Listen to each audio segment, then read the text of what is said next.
we begin in South Africa, where the country has announced plans to withdraw from the International Criminal Court.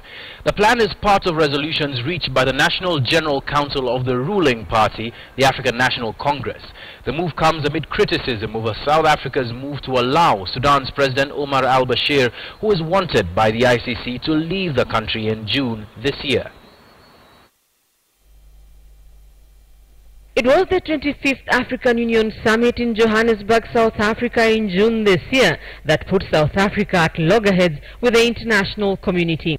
As heads of state gathered for the summit, Sudanese President Omar al-Bashir, who is wanted by the International Criminal Court over genocide, war crimes and crimes against humanity following the 2003 Darfur conflict, also traveled to South Africa, a country which is a signatory to the Rome Statute, a treaty establishing the ICC. Bashir was not only welcomed to South Africa, he attended the AU summit and later left from a military airfield despite an international warrant of arrest against him.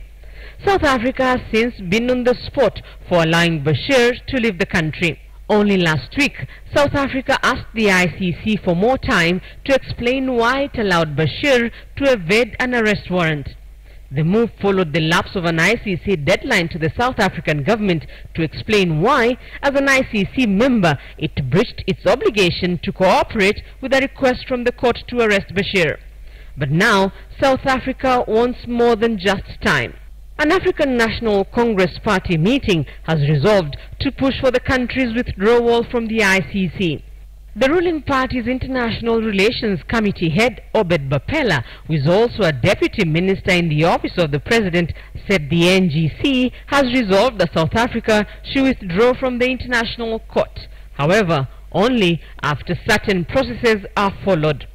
Processes that will see Parliament debate South Africa's ICC membership. The ruling party may have its way in Parliament, where it commands a majority. The Rome Statute, which established the ICC, allows states to withdraw from the Hague-based court. Withdrawal takes effect a year after notification of the depository and has no effect on ongoing cases.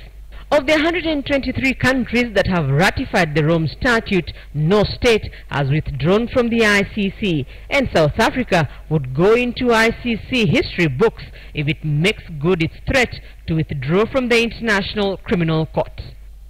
Rita Tinina, KTN News.